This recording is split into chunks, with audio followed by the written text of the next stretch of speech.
With me in the Jazz Spotlight today is New York author and biographer James Gavin, who has written numerous books about jazz legends. More on that in a minute. One is a riveting account of the life of trumpeter-singer Chet Baker called Deep in a Dream, The Long Night of Chet Baker. Welcome to the Jazz Spotlight, James. So happy you asked. I'm looking forward to this. Thanks, Great. Dan. I want to talk about the book, of course, but first of all, I want to talk about you. The Hollywood Reporter calls you a killer biographer, referring to the George Michael biography of life, chosen by People as one of its best books of this past summer. Congratulations. A fascinating, heartbreaking bio, said Selected Press. Your other books you've done include Is That All There Is? The Strange Life of Peggy Lee, Stormy Weather, The Life of Lena Horne, and of course, The Golden Age of New York Cabaret. That was your first book, wasn't it? Oh, I was a child. I started writing that book when I was a junior at Fordham University. I was 20 years old. I had nothing to go on other than sheer desire and a lot of nerdy scholarship. I had no agent. I had no track record at all. I'd only published articles in school newspapers. But I had this burning desire, A, to be a writer, B, to write a book, and C, to live in the past, which is a place that I spent my whole early life living in. In the past, I wanted to vicariously go back to what I perceived as the golden age of New York nightlife, namely the 40s, 50s, and 60s. Fabulous times. Well, yes, it would seem so. At that time, I started doing my research in the mid 80s, and practically everybody that I wanted to interview was still alive. And it was a glorious experience for me to phone these people up and tell them who I was and what I was doing. And in almost every single instance to get a yes. They didn't have to trust me, but somehow I think they sensed my sincerity and the strangeness of it. How did this 21-year-old kid know so much about their old cabaret acts at the Blue Angel and the Bonsoir? So I saw it through, and that book gave me my life. And so how did you know all that? Just from growing up with it, with your mom and dad, living in New York, of course? I was born in Manhattan, but adopted, and so I grew up in Yonkers, New York, directly north of Manhattan. Right. How did I know about it? I had discovered at the age of, 8, 9, 10, that was the nostalgia craze was booming at that time. The Andrews Sisters were on Broadway, and the big band singers were back, and That's Entertainment Part 1 had come out. And everybody was excitedly rediscovering the World War II years. And Bette Midler had, of course, put the Andrews Sisters back on the map with Boogie Woogie Bugle Boy. And I found all of this very exciting. Why do we regress into the past? Why do we want to live in the past? It's usually because we're not so crazy about the present. And I didn't like the present at all. I didn't like things were rough at home. I wasn't interested in pop music of the day for the most part. I found what I perceived as the extreme sophistication and romance of that era tremendously appealing. And gradually I found my way from pop music of the day, the big pop singers like Margaret Whiting, Joe Stafford, Peggy Lee, Dinah Shore. I found my way toward jazz because great jazz musicians were accompanying those singers. And it took a long time, but finally I developed this great love of musicians who play like singers. That's why Chet Baker appealed to me so much. And he, of course, was a singer who sang like a trumpeter and a trumpeter who played like a singer. Then I discovered Paul Desmond, who is one of my 5 favorite musicians of all time. I love jazz musicians who play beautiful songs in an expressive, lyrical way. Right. Are you one of these 9 to 5 writers, or do you write through inspiration, or do you wake up in the middle of the night, or how do you approach writing? The latter. I'm not a 9 to 5 writer at all. I'm not a morning guy at all. I sleep the morning away. I goof off during the day. If I have a deadline, I meet my deadline, but otherwise the wheels don't really start spinning until night falls. And then I start writing, and my peak hours would be 10 p.m. to 4 a.m. Yeah. I think of the New York artist Mark Rothko, who had his own studio, and apparently he was a 9 to 5, or he'd leave his wife in the morning with his little bag of lunch and go to his studio, paint or do nothing, or just look at his canvases, eat his lunch and then come home at 5. I thought, wow, that's pretty wild. But everybody does it different, right? I have nothing resembling that kind of discipline. I know writers who are so disciplined they just never stop. They're constantly whipping up new ideas, and they have book ideas piled up waiting to be pursued. I am not, sadly, one of those people. I don't come up with book ideas easily. I don't turn them out fast. I have written 5 books to date. Mm-hmm. And hundreds of articles. I haven't been lazy exactly, but I've never had a staff job writing for a newspaper or a magazine where you really have to come up with ideas, meet deadlines, do it fast. I've had the luxury of lingering over articles that I've written because, well, for example, when I write articles for Jazz Times, I love writing features for Jazz Times. They let me write about almost any subject that I want. And then I have weeks to put it together. And in my mind, I want these articles to be for all time. I want to do it so definitively that it's the last word on that subject. You mentioned earlier before we started to roll, when you were telling me of having interviewed Sergio Mendes. I did a feature on Lonnie Hall, who is the heart of Brazil 66, if you ask me. And Jazz Times let me do it. And I got to tell the Lonnie Hall story in detail for the first time that anyone had ever done that. Jazz Times lets me do this. Yeah, you've been busy. I mean, Jazz Times, you're a contributor to New York Times, Vanity Fair, Entertainment Weekly. You've been a busy guy. How much research goes into a biography? How much research do you think? How many interviews? How much time do you think? I guess it fluctuates on the artist, right? I average 300 interviews per book. And that's only the beginning of what I do. For example, my George Michael biography was published in June, and it was 5 years from signing to publication.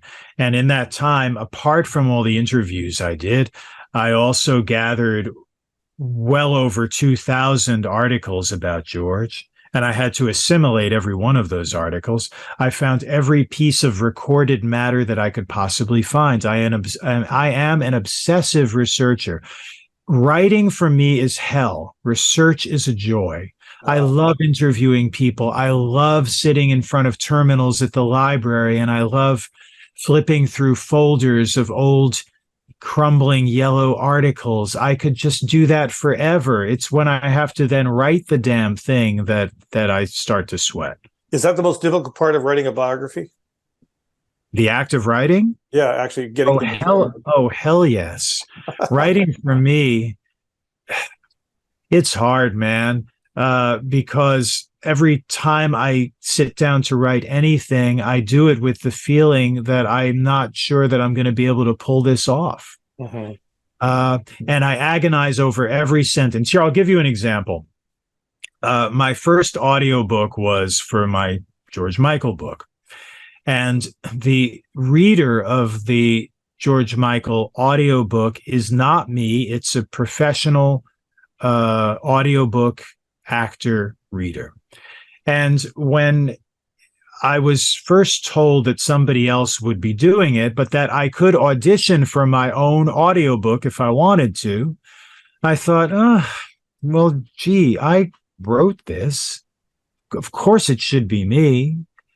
But then I got to thinking, first of all, I would have had to spend perhaps 80 hours or so in the studio reading this damn thing. And I thought, if I have to read that book one more time, I will kill myself, because I would have wanted to rewrite every sentence in the book. I kid you not. Edit.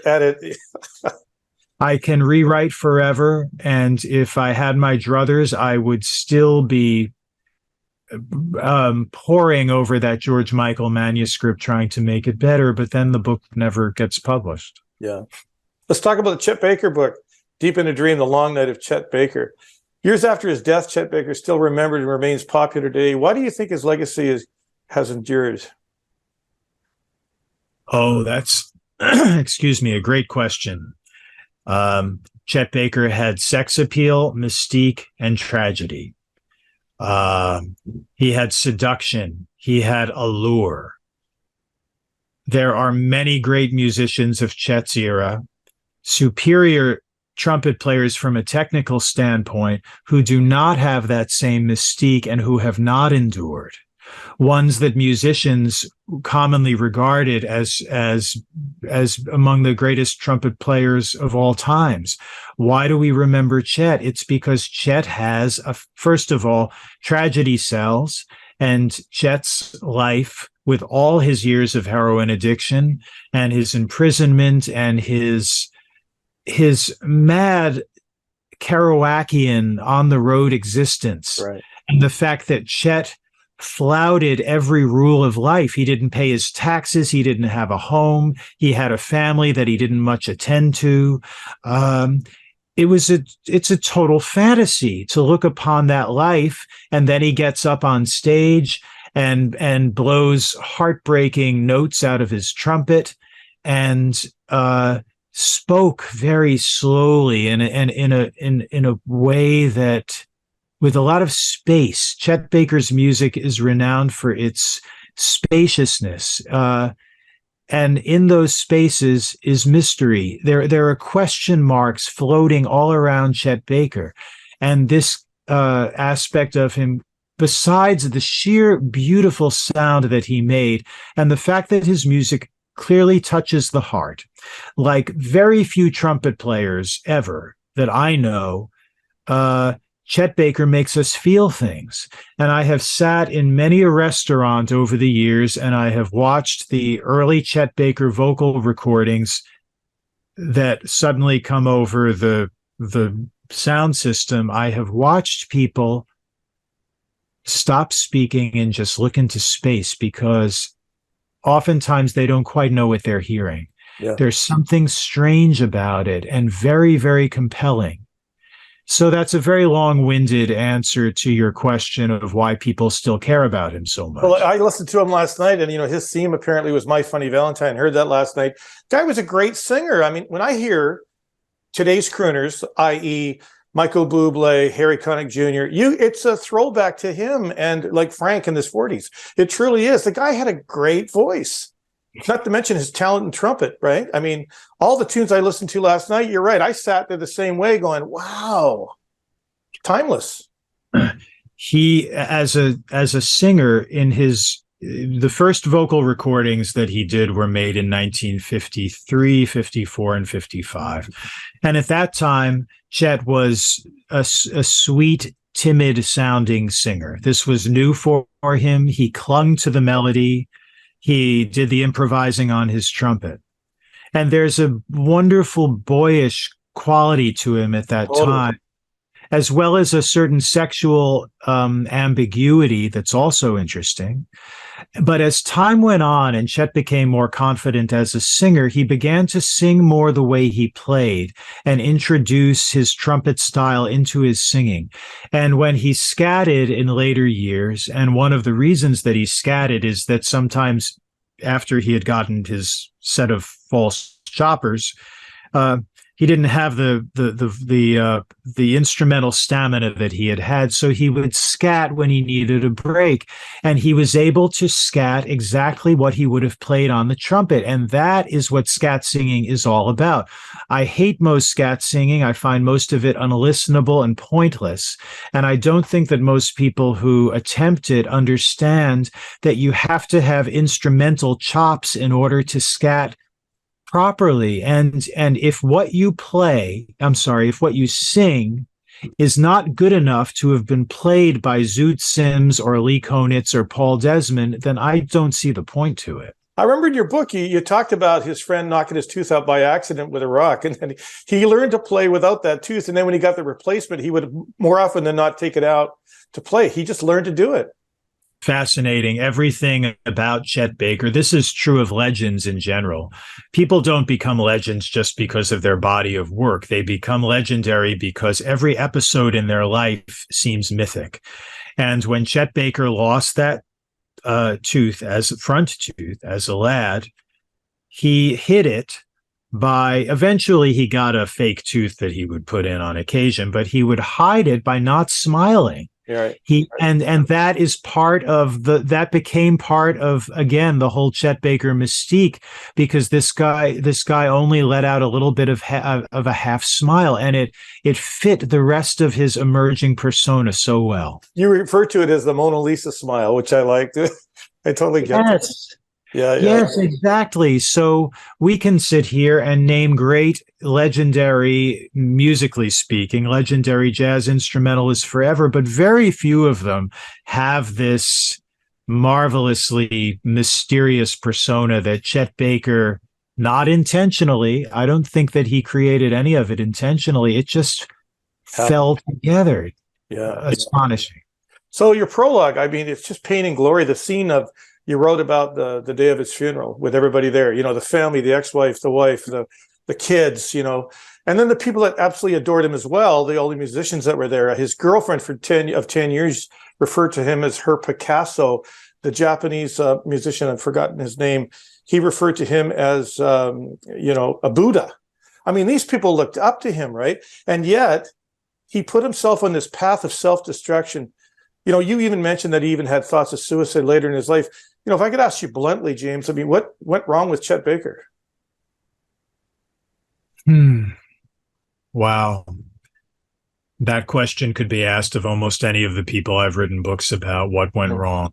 What went wrong is the same thing that went right, because what went wrong is what gave birth to that music that compels us so much.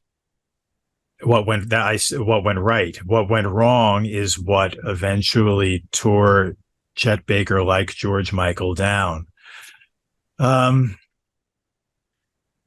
Alcoholic father. Oh yeah. Overly doting mother. A firm desire to get out of that house and out of Oklahoma. I would say most of what went wrong, this is true of many of us, of course, points back to his relationship with his parents, which was incredibly complicated and troubled. His mom adored him. He was her little angel to his mother, Vera. But his dad, Chesney, was a drunk and sometimes a mean drunk. Yeah. And wasn't his dad mean to him too? Chet's grandfather, the same idea. It was a family. It's like behavior over time. Very often those patterns are just relived in generation after generation after generation. And in fact, Chet had 3 sons, 1 daughter. It's a very troubled set of kids, and it's no surprise because the realities of the way Dad lived, they didn't ask to be born into this situation where you love your dad, you want to see him, but he's just never around. Yeah. Incredibly scarring. But all of these things that we're discussing now are what went into making Chet Baker Chet Baker. You can't fix one aspect of it and then expect everything else to just stay the same. Right. So that's what fascinates me about almost all of the subjects that I choose, and that is the fact that they, in most cases, they grew up under very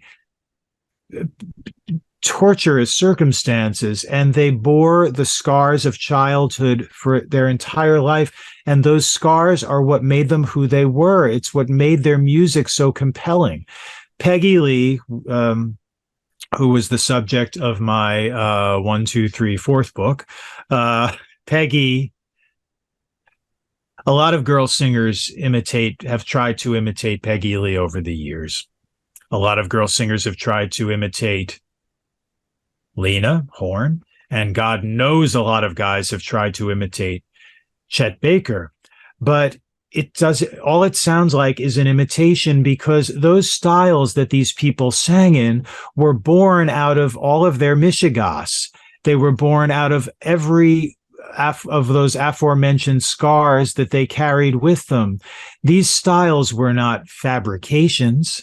These styles were their personal truths. And so female singers could learn a lot from Peggy Lee, I suppose, about restraint and about minimalism, and God knows about swing. But they cannot replicate the magic of Peggy Lee, because the magic of Peggy Lee was hers alone. It was Peggy Lee's, yeah. Yeah. You know, the Belgian writer in your book also compared Chet Baker to Edgar Allan Poe. Also, he mentioned the German poet Rilke. And I love that line from Rilke. He says, "Our fears are like dragons guarding our greatest treasures." And I think, you know what? Chet Baker had dragons, but he had the guts to get out there and show us his greatest treasures, you know? In the late 90s, I interviewed Anita O'Day, more on her later, because Anita was back from her latest near-death experience. She'd had many. She had nearly died after an alcohol-induced fall from the trailer that she was living in. And her injuries snowballed and nearly killed her. And let's see, that was 1996, I think, that happened. Anyway, a couple of years later, after having been actually not expected to live through the night at one point, Anita O'Day was back. And she was at the JVC festival, and she had more recording to do. And it seemed miraculous. And I interviewed Anita at the retirement apartment building in Hollywood where she was living. And she talked to me. She gave me what I immodestly feel was the best interview she ever gave. She liked me, actually. She knew me. And Anita said something to me that I have never forgotten. It is one of the wisest things ever said to me. And it is as follows. When I asked her about how she'd done it again, how had she come back, she said, "You got to have desire, man." And on that note, let's listen to a tune from Chet Baker.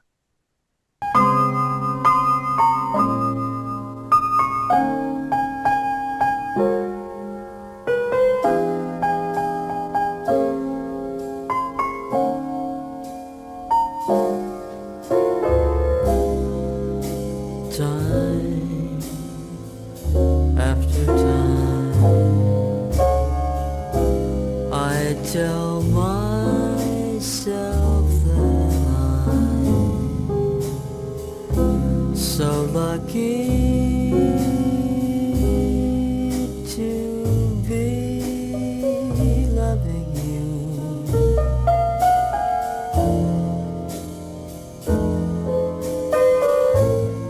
So lucky to be the one you run to see in the evening when the day is through.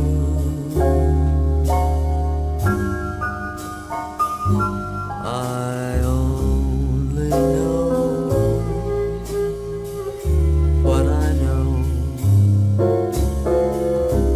The passing years will show. You've kept my love so young, so new.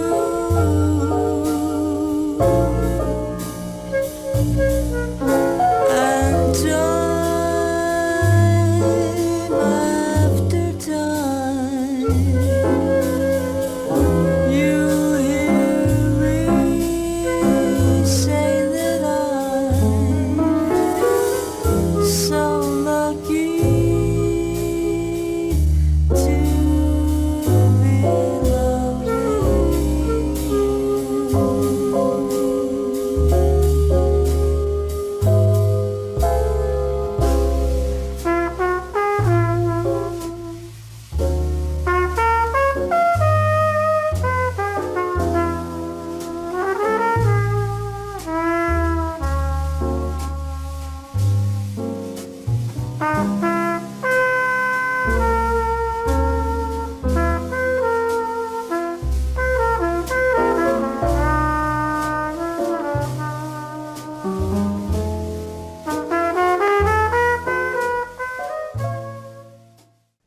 James Gavin is in our spotlight today, Jazz Spotlight. You know, there's a number of theories about Baker's mysterious death, being found dead on a sidewalk 30 feet below a third floor room in his Amsterdam hotel. You touched on these theories in your book, one of which was Baker was thrown out the window from the drug dealers he hadn't paid. And then you talked about the staff working there said he was rather nervous when he showed up, and they suspected perhaps suicide. You also, I think I said the window only opened 12 inches or something. So based on your research, what's your theory? Well, I went into that in great detail in the last couple of chapters of my book, and I talked with people who had known him, and some of the last people who ever saw Chet Baker alive I talked with. And you're asking me to give a spoiler for my own book, but hell, this is the 20th anniversary of the Chet Baker biography. I'll have you know, it came out in 2002. Thank you very much. It's still in print. Yes, it has been published all over the world, and people, I still get, believe it or not, I get little royalty checks for my Chet Baker book. Good for you. What is my theory? My theory is that it was definitely not foul play, and it wasn't exactly suicide either. Chet, instead, I would consider it perhaps a passive-aggressive form of suicide, because Chet Baker was done. He was tired of living. He saw very little reason to go on. The woman in his life, Diane Vavra, had left. She had finally had enough, and she had wrenched herself away from Chet Baker. Chet's ability his mouth was hurting him so much that playing the trumpet had become painful. He was a physical wreck, and he was done. And Chet Baker, in the last decade or so, I suppose, of his life, was doing speedballs, which not many of your viewers will know are a combination of heroin and cocaine that is absolutely hair-raising. Okay. And speedballs would make Chet go out of his mind. And Nicola Stilo, the wonderful Italian musician, who shared a lot of Chet's life in his last years, Nicola Stilo had recalled to me that there was one case in which he had to restrain Chet from jumping out a window because Chet thought he saw something in a tree. Chet knew that when he did speedballs, he went out of his mind. And the fact that Chet locked himself in a hotel room near the train station in Amsterdam, where nobody knew how to find him. He didn't tell anybody he was there. He didn't want to be found. He didn't want to be helped. And he blew his brains out on speedballs, and I think he let nature take its course. Okay. Fashion photographer named Bruce Weber did a documentary about Chet Baker called Let's Get Lost. Wasn't that one of the inspirations for you to write this book? It was released in 1988. Now, the movie is quite shocking. A lot of people talk about it. You know, the whole thing's about him being destroyed by drugs, of course. Some people closest to Baker did not like the film at all. Do you think the movie turned out the way Weber himself had planned, or was he surprised by how it all turned out? Well, I want to start by saying, first of all, yes, that film opened the door for me to do my book, because that film, released posthumously, started the Chet Baker revival. And I was able to walk through the door that Bruce Weber opened. I also want to say that I think that it's a masterpiece. And I think that Bruce Weber nailed the mystery of Chet Baker better than anybody really had, or perhaps has, in fact, because the heart of that film, the heart of Chet Baker, is the fact that you alluded to this a few minutes ago. When you looked at Chet Baker, you could see anything you wanted to see.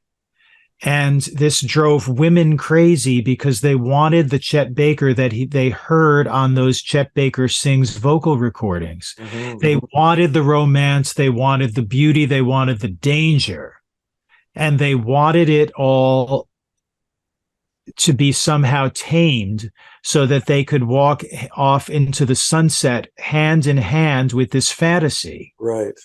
And invariably people were disappointed.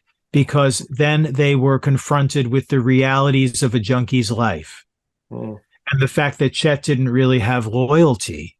Chet was Jack Kerouac. He was in that car and he was out driving and seeing On the the world. road.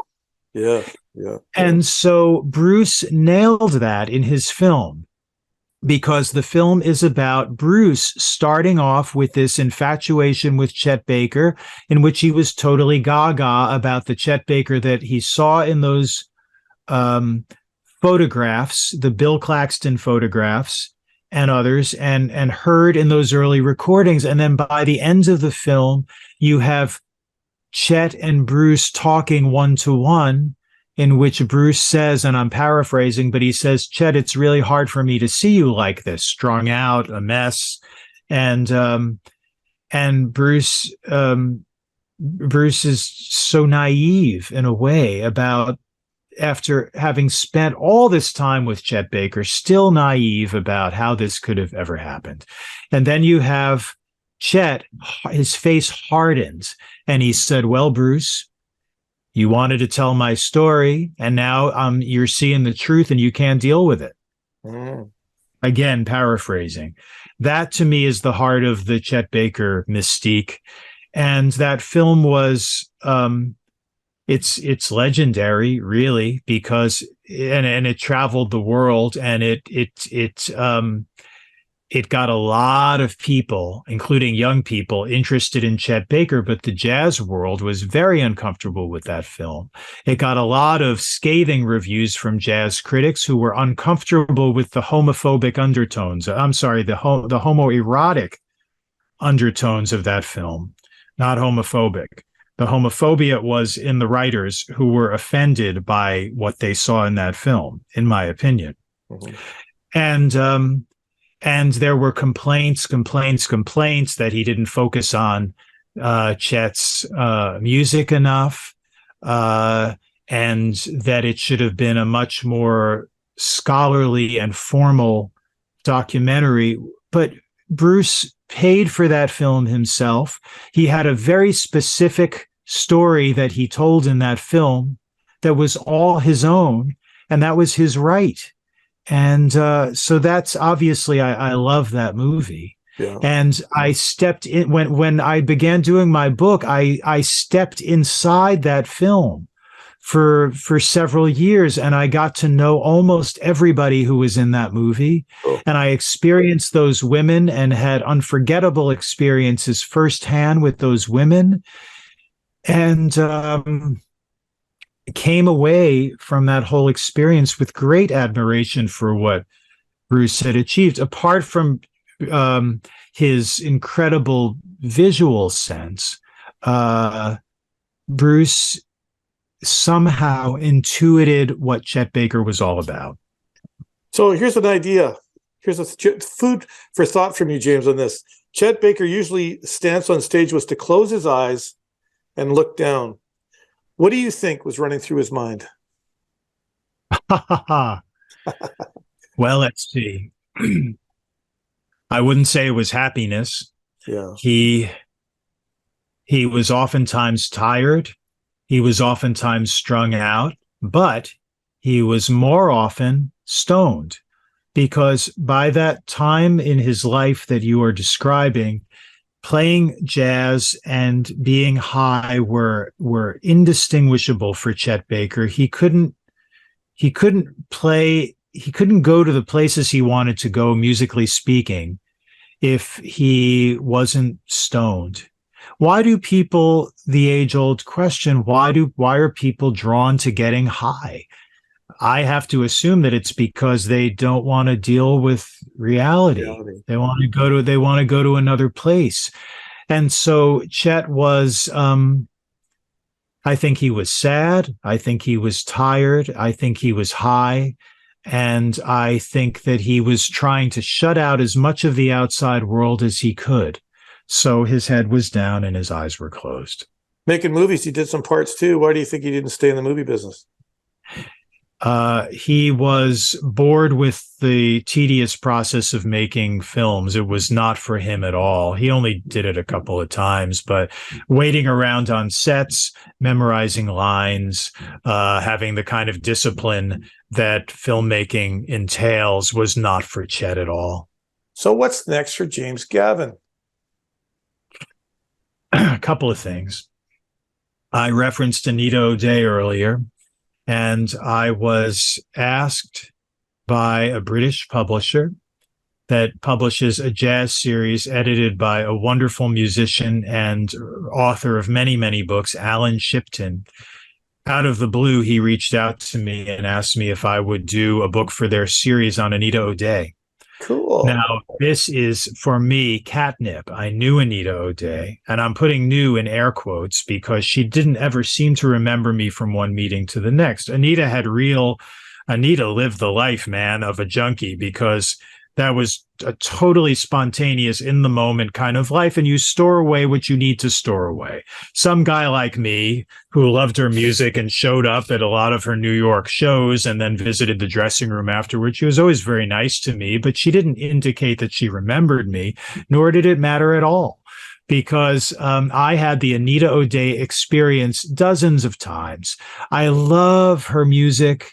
I think that she is underrated in the sense that her name does not come up as a true jazz vocal pioneer as often as it should, because she created something that nobody had done before, and she spawned a whole school of singers who were trying to sing in that cool frosty style. Right. And so, and also her story is as good as any story that I've ever told. It is absolutely tumultuous and hair-raising, and yet Anita is anything but a tragedy queen, because she had a dazzling, beaming smile that she would turn on like a spotlight. And and her music radiates great joy. She used her body marvelously. She would do this thing with her elbow to get the groove going exactly where she wanted it to. She conducted the trio like few band leaders in jazz ever have. And so I'm doing that, and I'm having a wonderful time. It's helping me detox from the George Michael experience, I must say, which was really hardest thing I've ever done. I bet. Well, good luck in all you do, and thanks for your time today. And certainly, James Gavin, thank you for being on our Jazz Spotlight. It was an absolute joy. I could have gone on for hours.